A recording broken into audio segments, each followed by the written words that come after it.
Hello, Degrassi fans, and welcome to another episode of the Degrassi Kid podcast. Guys, you will never believe this. After the episode last week, which was the first episode, CBC reached out to me and was like, hey, your Degrassi room is super cool. Annie Clark telling you to start a podcast is extremely rad, and we'd love to do a story about you. So over the last week, I was on TV. I had an article written about me. They put me on the CBC Instagram page, and a few people from Degrassi even listened to my podcast. Are you kidding me? I've literally just gotten attention for being a Degrassi fan. This is my dream come true. Not only did I talk to CBC about the podcast, I also talked to them about why I love Degrassi and my connection to my favorite character, Fiona, who truly changed my life. So I want to dive deeper and tell you, why does Degrassi mean so much to me? How did I become such a huge fan? And is it true that I'm Annie Clark's best friend? It's only fair, if you're going to trust me to break down the history and the impact of Degrassi, that I tell you a little bit about my history and why I've been so affected by the show. And also, take a chance to hear from you guys. I asked a few Degrassi fans over on my Patreon page what Degrassi means to them, and it was so heartwarming to hear your stories too. So let's sit back, introduce ourselves in this new podcast space, and learn a little bit about the history of Degrassi Kid. So as a Degrassi fan, there's 3 questions I get more than absolutely anything. It's who's your favorite Degrassi character, when did you start watching the show, and have you met Drake? And guys, no, I'm so sorry, I haven't met Drake, but I have met Annie Clark, and I need you to trust me that is just way more exciting for me. I could talk about it forever, and that's pretty much why I have a podcast. But when did I start watching the show? Well, when I was growing up, I had an older cousin who watched the show, and I just thought she was so cool, right? So I had to do everything she did. So if she watched Degrassi, I had to watch Degrassi too. But I can't say at that point I really connected with the show yet. I was still in elementary school, and I just wasn't dealing with the kind of topics they were tackling yet. But when I started junior high school, I really started to relate to the show a lot more. And my friends and I, we would actually go down to CD Plus in the mall. We would take our allowance money and buy DVD sets of Degrassi The Next Generation. And we would just binge watch them at sleepovers. And this was like before binge watching was even really a thing. And I remember one day my mom saw me watching it and she was like, oh, wow, I used to watch this show when I was growing up. And of course, my teenage reaction to that was like, Mom, this is a cool new and hip show called Degrassi. There's no way you watched it as a kid. Of course, I was totally wrong. And my mom got me the box sets of the earlier versions of the show, and I just fell in love with it. I spent the whole summer binging Degrassi. I started at the Kids of Degrassi Street and worked my way through the Degrassi High era, and then worked my way up through the newer seasons of The Next Generation. And by the time I did that, CTV was now airing the Degrassi Goes Hollywood movie. So for me, this was the first time I was really seeing Degrassi as it aired. I wasn't watching reruns or putting on DVDs. I was watching Degrassi as it came out, and I would live tweet it, and I would talk about it on Facebook. And this was really the turning point for me of becoming a true Degrassi fan. I had a small collection of Degrassi DVDs building up. I had a few books, some t-shirts, and I was just really ready to dive in and obsess over Degrassi. And it was also a big moment because now I was starting high school, and as you know, high school, the stakes are even higher. So I really started to relate to the show. And that brings me into the next question. Why do I love Degrassi so much? We know how I started watching it, but what just kept me coming back? The reason I fell in love with Degrassi was because you were watching kids who looked just like you or looked just like your friends at school, and it was covering really relatable topics in an authentic and honest way. I talked a lot about it last week in the Degrassi checklist about why the show is just generally so relatable. The fact that the actors are the same age as those of us who are watching. And because Degrassi does their research, the stories didn't come off in a judgmental way. For me, Degrassi's life lessons just weren't the same as other teen TV shows. Degrassi wasn't saying, don't have sex and don't do drugs. They were saying, hey, these are real pressures you're going to face as a teenager, and here's the information you need to make your own choices. And of course, I loved that the story was always told from the teen perspective. Sometimes it's like you can just kind of tell if there's an adult agenda behind a lesson because it's like they don't even want you to make the mistake. They don't even want you to experiment with sex or experiment with drinking or drugs. But Degrassi says, you're a teenager, you're gonna experiment and make mistakes, and it'll be okay as long as you're safe and informed. For me, it's kind of like the difference between teaching abstinence and teaching safe sex. One says, don't do this, and one says, you're gonna do it, and here's how you should do it. In my perspective, shows set in high school tend to go one of two ways. You have the family-friendly version where the main character, gets a credit card and has a shopping spree at the mall. And at the end of the day, they learn a lesson in responsibility that doesn't even impact the next episode. Like That's So Raven or maybe Lizzie McGuire.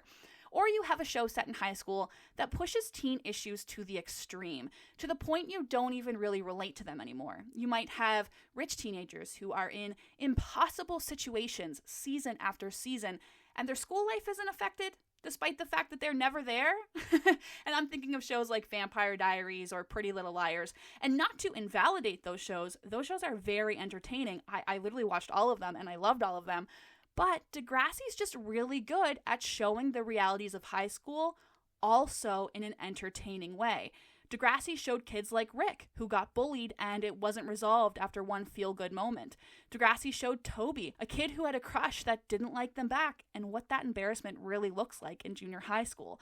Degrassi showed kids like Liberty, who failed their math test, and now rumors are being spread about them. It was truly high school. It wasn't watered down to avoid topics that kids shouldn't be talking about, and it wasn't over-dramatized to the point that it lost its sense of relatability. And what I love about Degrassi, yes, I love how relatable it is, but I think it's also, they're just really good at telling stories. I think it's just generally a really fun TV show to watch. Even if you're not relating to a topic or it's not changing your life, Degrassi is a show that you can just sit down and watch a couple episodes. But with that being said, with season 9, that all changed for me. I wasn't watching teenagers who looked like me. I was now watching a teenager who was me. Annie Clark made her first appearance on Degrassi with the character Fiona Coyne. Now, I'm about to tell you the story of how I related to Fiona, and I need to preface this. I did not know Degrassi was building up for Fiona to come out of the closet. I didn't realize Fiona was gay until she said the words, "I am gay." And the reason I want to say that is because when I'm telling you this story, you're going to be like, oh, okay, but this part must have been a pretty big hint, right? No. My internalized homophobia was alive and real, guys. Like, it wasn't even an idea to me that Fiona could have been gay. I just thought she was super relatable.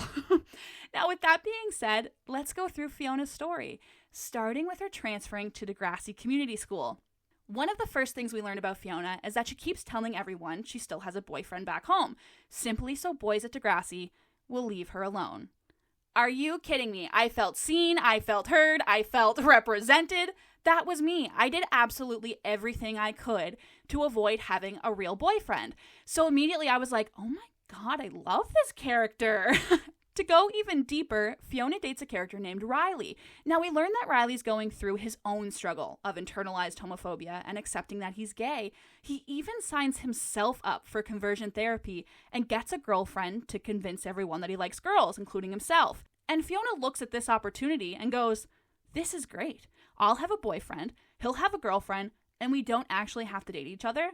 Amazing. However, to Riley, he didn't actually want Fiona to know that. So they get into a fight and it's a very public breakup. And it's actually like this super crazy moment. Riley's like, okay, Fiona, you were right. I am gay, but I'm in therapy now and I can be your real boyfriend. And Fiona, of all people, is like, wow, Riley, you must really hate yourself. You can't cure homosexuality. Riley gets pissed, right? And he's like, yeah, well, too bad you can't cure bitch. Oh my God. This is what I mean when I say Degrassi is just like fully entertaining.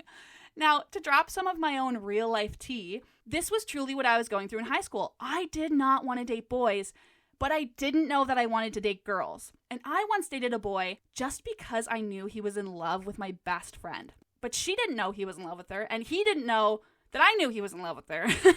And my best friend at the time already had a boyfriend, so he couldn't just ask her out. But I knew that my boyfriend only wanted to hang out with me because I was going to be hanging out with her.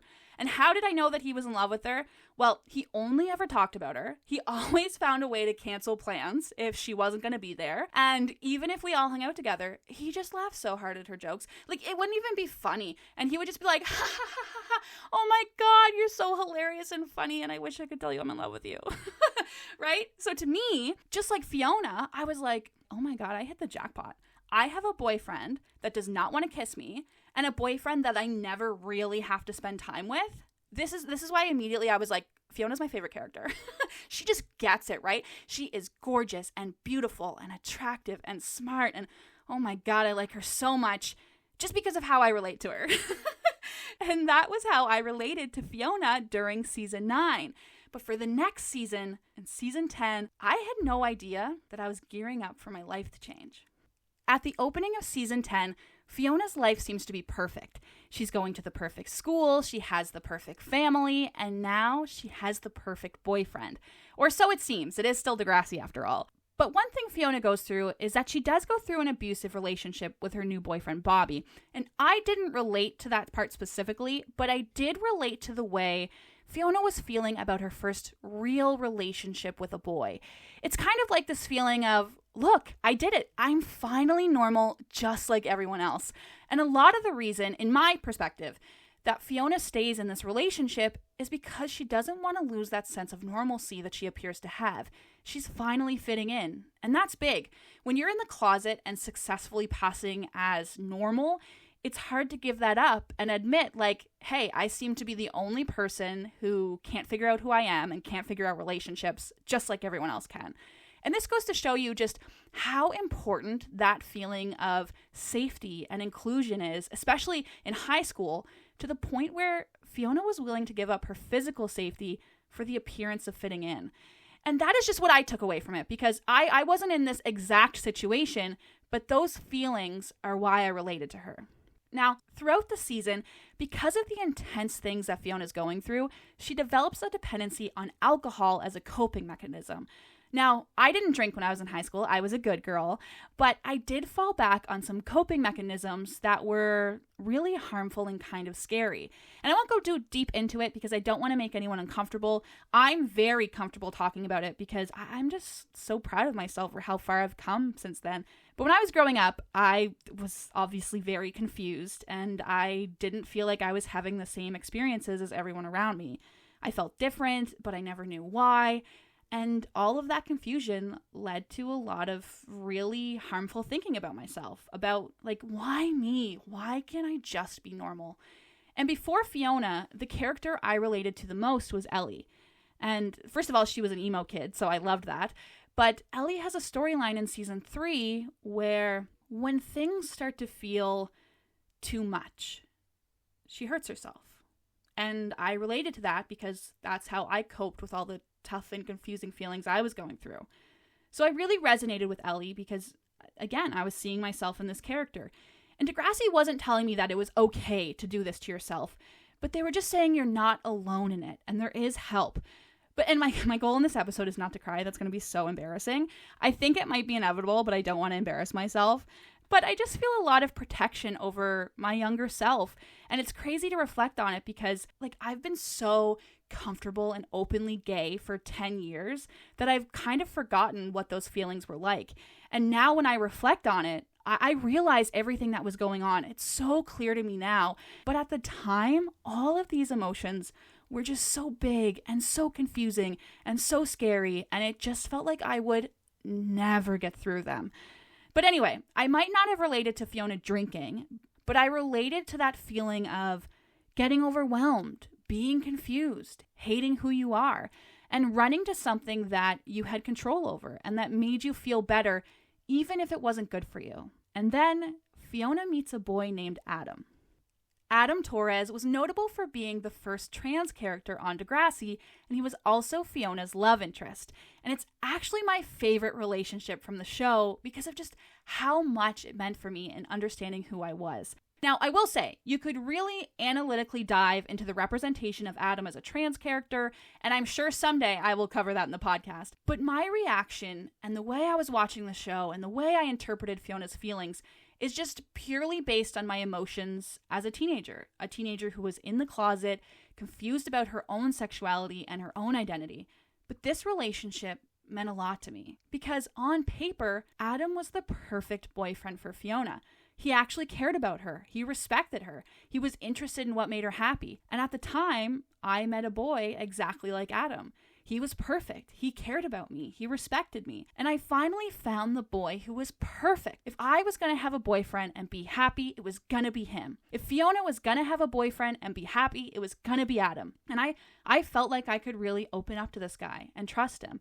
And you could see that Fiona started to feel that way about Adam. But even though I finally found the perfect guy, it still didn't feel right. And honestly, that experience was just devastating. Because just like Fiona, I spent years thinking, oh, I'm not different. I just have to find the right boy. Once I find the right boy, I'll be normal too. And then I found him, and nothing changed. I didn't have feelings for him. I didn't have feelings for any boys. I didn't want to face the reality of that. And I turned to my coping mechanisms harder than I ever had before. And honestly, that brings us to my favorite episode of Degrassi, when Fiona comes out of the closet. Fiona first appeared on Degrassi in October of 2009, and her coming out episode didn't air until April 2011. But the episode is titled Chasing Pavements, and this is the moment that solidifies me as a Degrassi fan for life, and the reason that I just love Annie Clark. Fiona and Adam officially break things off. Adam says, "Face it, Fiona, you don't want me, you want a girl."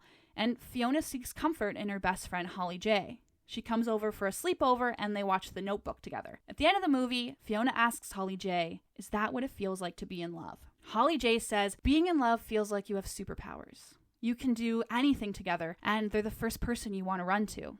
Fiona asks if Holly J felt that way about her last boyfriend, Sav, and she said no. He was the perfect boy, but I just didn't have those feelings for him. Fiona waits until Holly J leaves and she cries to herself.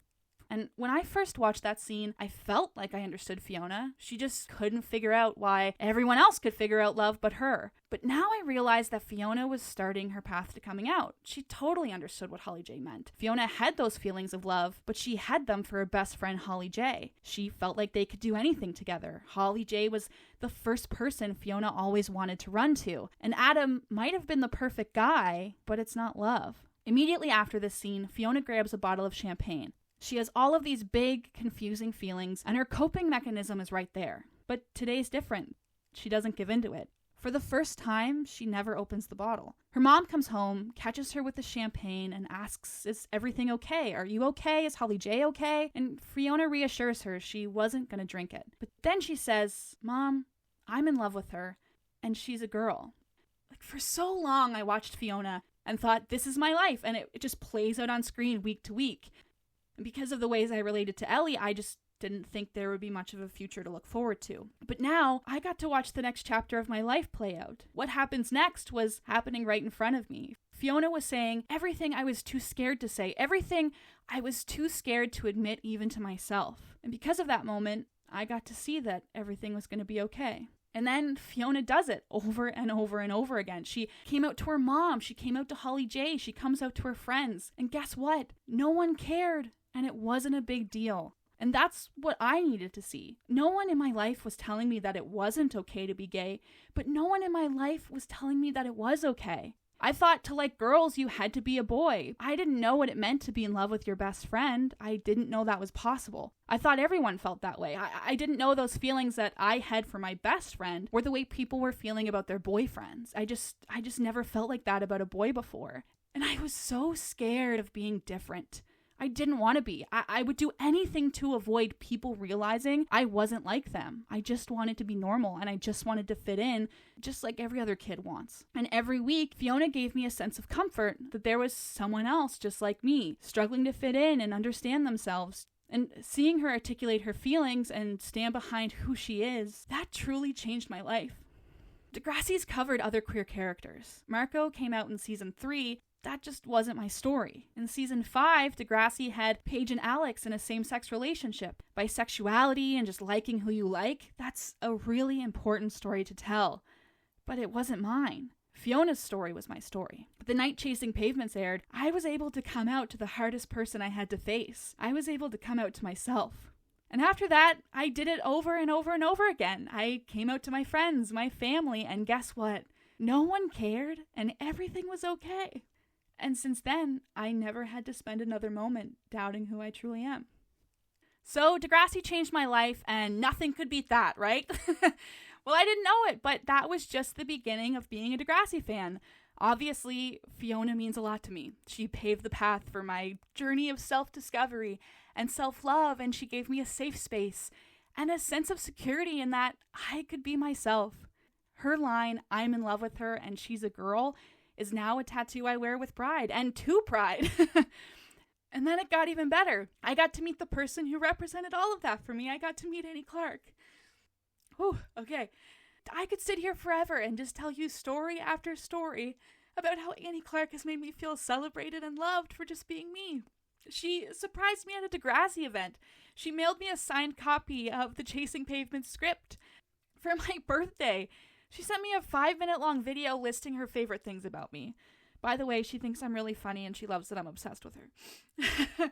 But she even told me that I should start this podcast because she just believes in me. One of the most impactful things that Annie said to me, after doing so much to help me become confident in who I am, she says, "Jocelyn, thank you for being you." And that probably means so much more to me than she even realizes. Annie Clark went from being someone I admired to someone I can truly call my friend. And I am so happy to announce that she's going to be the first guest on my podcast. Can you believe that? Okay. I need to stop crying and talk about something else. I could truly talk about Annie Clark forever. I mean it. But as I said in the beginning, this is only episode 2 of the Degrassi Kid podcast, and it's already gotten so much love and so much support. And some of that support has come in through my Patreon page, where you can donate to support the podcast. Starting at only $3 a month, that little amount can make a huge difference in how I bring you the show. You'll get access to bonus content, a shout out in the podcast, and it also means you can be included in future episodes. For example, I posted on my Patreon page and asked, "What does Degrassi mean to you?" Evie is 23 years old from the East Coast of the United States. She started watching Degrassi back when she was only 7 years old and fell in love with the character JT. And of course, Degrassi fans will remember the tragic episode Rock This Town, where Evie's favorite character JT passes away. She said this moment stuck with her for a very long time and made her fall in love with the show for how impactful JT's story was. But my favorite thing about Evie's love for Degrassi is it helped her creatively. Here's what she had to say about that.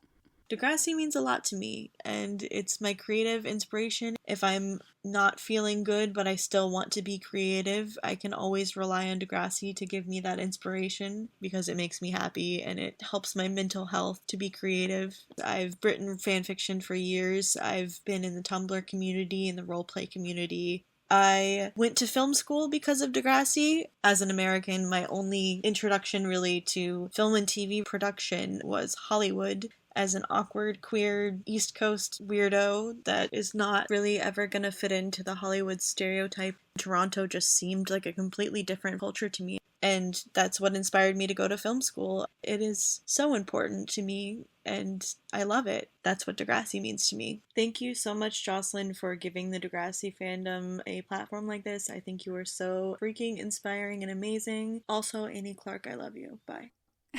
Evie, you are so welcome. Thank you. From a fellow queer East Coast weirdo who loves Annie Clark. Oh, also I went to film school, so maybe we're just the same person. Evie has an Etsy shop called Evie's Treasures where she makes Degrassi stickers, Degrassi magnets, and all sort of cool things. Now, another Patreon supporter, Sarah J, started watching Degrassi in 2003 and told me the character Manny Santos really resonated with her when she was growing up. Just like me and Fiona, she felt like she could really see herself in Manny and learned a lot of lessons from the show. She also said her mom used to watch the original Degrassi, and when Sarah J was going through a tough time, she started to watch the Degrassi classic episodes for comfort. She said, watching it made me feel less alone. I thought I was a Degrassi fan growing up, but after discovering the classic series, Degrassi really became my comfort thing. And I think that is just so sweet. And another Patreon supporter named Link reached out with their story about how Degrassi helped them with their mental health, especially through the character Eli Goldsworthy, who's diagnosed with bipolar. Link said Eli's story showed the messy parts of being bipolar, without the stigma that usually comes with mental health stories on TV. I'm bipolar, so seeing him never made out to be a villain because of his disorder really helped me realize that just because I experienced this, it doesn't make me any less human than anyone else. Degrassi went there. They showed the bad parts that I've experienced too, and they weren't glorified or romanticized, which is why I so heavily connected with him as a character. It helped me see myself in people my age and still was able to let them be kids and do things teenagers do, which is why Degrassi means so much to me. I loved this submission. I have borderline personality disorder, which is different from bipolar, but seeing mental health representation is so important, especially in shows meant for teenagers, and I just love Link's story about how Eli personally affected them. Now, Liza Kavanaugh is a 41-year-old Degrassi fan with 3 kids, 2 boys aged 10 and 14, and a 12-year-old daughter right in the middle. And Liza shared with me that at the beginning of the pandemic, she decided to binge watch Degrassi with her daughter, starting at Degrassi Junior High and working their way through the rest of the series. And she thought it was perfect timing because her daughter was about to start school as well and face some of those situations Degrassi talks about in the show. Liza said, "Because of Degrassi, my daughter and I have a very open relationship and she feels comfortable talking to me. And now I wasn't so nervous to bring up those hard subjects." Liza also said she feels like her daughter has become so much more empathetic, especially over situations that most kids her own age rarely even know about. And that makes her a really proud mom. Oh, what a cute story. And I completely agree. I think Degrassi shows you the realities of how people find themselves in tough situations, and it doesn't always mean they're a bad person for it. And finally, our last submission comes from Max. Max found a bond when they started watching Degrassi Junior High with their mom about 4 years ago, when Max started high school themselves. The show helped them talk to each other. Max learned their mom had a skirt the same as Lucy, and they talked about how Max's mom related to Wheels after his parents died in almost the same way her own mom did. And Max also said the show brought them closer together to their long-distance best friend. They would watch the show and talk about it for hours and hours, and it didn't matter that they were so far apart. But let's hear how they related to the non-binary character Yael and Yael's very feminine, bright-haired best friend Lola. Degrassi is how I understood my life and everything that was going on. I know I'll find some level of comfort in watching it. There's really no other show I can do that with. Honestly, everything that has happened to me in the past 4 years, I owe it to Degrassi, everything I've felt, everything I've realized about myself. There's this little story I tell every now and then about when I first watched Degrassi Next Class. I didn't know who I was, and I really didn't know a lot about things like non-binary people. And I really related to Lola. In that part, I was like, oh, well, presentation doesn't really matter. Then Lola also could be non-binary. And years later, I'm non-binary and I'm a very feminine person. That definitely was the start of me realizing a bit more about who I am. And I owe it to Degrassi. And I can't forget to mention the community I found on Twitter because of Degrassi, which at times has been more real than the one I've had in real life. Stories like Max is what makes me love the Degrassi fan community so much. My heart just feels so full of pride to share not only my story, but your stories as well. And of course, I don't want them to stop. I want to hear your stories too. I want to know, what does Degrassi mean to you? And of course, thank you to my other Patreon supporters, Renee Brushett, Shay Trimmer, my real life partner, Teal Joyce, and this girl named Annie Clark who signed up. I have to say, one of the things I love about Degrassi is, even though the show has been off the air for 5 years, the Degrassi fan community has not slowed down. They are still thriving. Degrassi clearly means a lot of things to a lot of people, and I feel so lucky that I got to share my story with you and some stories from the fandom. And I think that just goes to show you that Degrassi does it best. And of course, thank you to everyone who helped me make this episode come to life, and thank you for giving me the confidence to bring you another episode of the Degrassi Kid podcast. Thanks, guys.